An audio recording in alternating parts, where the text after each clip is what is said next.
Okay, hello. I'm back again to do just a very quick little recording for you to assist with your journey of reading the book When the Village Sleeps. We did a lecture on that last week, and we'll do another live class on it next.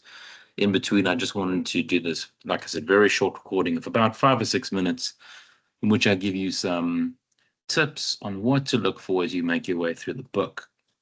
So I'm going to advise you when you start, or once you've done the reading I've asked you to do so far, and you get to about page 153 or so, I think this is a very important change that we see in the story of the book. The book shifts into a second part.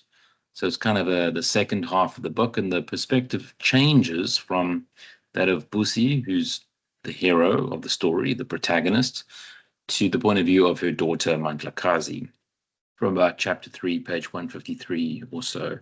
Mandlakazi is very, she's special in two ways. In a realistic way, she's been deliberately disabled by her mother. We spoke about that last time as it relates to the grant system as a SASSA card. In case you ever wondered what it actually looked like. But in this part, we are introduced to the living Mandlakazi, who's special. So like I said, she's been deliberately disabled by her mother, but we soon discover that she's actually very special, that she kind of transcends and rises above her various disabilities. And I want you to see how that is possible. What things is she capable of doing? As you read, make a note on what it is that allows her to be special. What is it that allows her to transcend this thing that's happened to her? One thing is that she isn't raised in the urban environment. She's actually taken to the rural environment. So the place that she grows up in is very different to the place her mother grew up in. So it kind of shields her from all the consequences that her mother faced from that environment.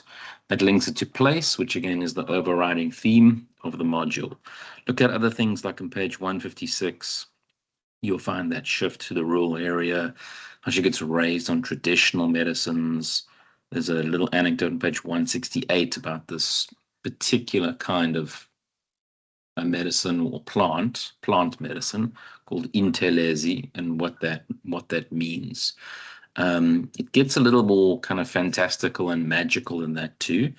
On page 176 to 77, you'll see that she's actually kind of has these magical powers. And this is where the book really begins to move quite rapidly from being quite a depressing book about gritty, real life South African problems to being more optimistic, upbeat, kind of solutions-driven book. Very kind of didactic book, as I said last time. It's a book that wants to teach you a lesson, makes a very clear argument about something, okay?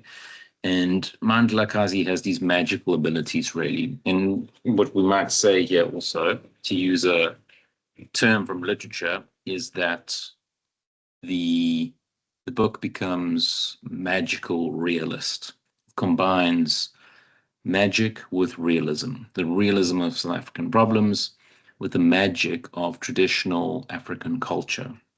And Mandlakazi's fusion of these two things. She's kind of the person who, in a sense, breaks the cycle. She can become special. Pay attention also to page 215 to 216, 215 to 216, where we have characters actually offering kind of solutions to the various problems of South Africa. But it's not the solutions, as they say, almost like being delivered as a manifesto, a set of instructions. The solutions are not for the government to solve our problems or for people to be dependent on other sources of power and money in order to improve their lives. People have to develop a sense of self-sufficiency, okay? And the role of traditional education, traditional places, medicine, community, ancestral worship is seen as being a better solution to our problems than the ones we think we should use. That's the argument of the book. You don't have to agree with that or think she's right.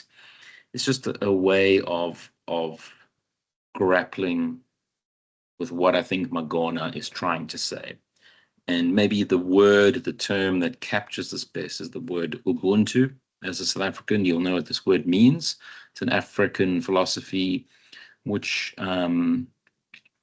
focuses on the collective, the importance of the collective, the group, over the needs of the individual. Okay. The book is very critical of the government and government corruption and its many failures to achieve what it sets out to achieve. But Mandlakazi is seen as being someone who is able to bring help that is real, okay, real help. And the real help is not like, Western style stuff. It's centered on African belief systems, African philosophy, and African points of view, okay? And it's only that helps us break the cycle of poverty, suffering, marginalization, and so on. So as you read the book, keep these ideas in mind, ideas of Ubuntu, collective, and how Magona uses place to shape her characters towards a more traditional, old-fashioned way of life. When we meet again next time, we'll discuss that further as we look at the end of the book. And I'll leave it there for now. Thanks for listening, and I'll see you next week, Thursday. Just one quick reminder of something else. All your ICE tasks are up and available for you to do.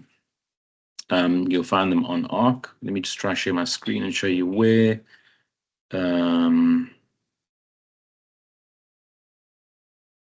Should come up here. Okay, if you're on your ARC homepage, just find the ICE tasks chapter here. I've put a little icon next to it so you can see it more easily.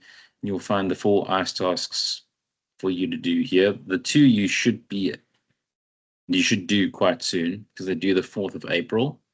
A quiz and then just a short little writing task. The other 2 will be due later on in the semester, but go look at these, find them, and do the first 2 before the due date. Okay. And that's where I will leave it for today. Again, thanks for listening, and I'll see you next week, Thursday. Cheers.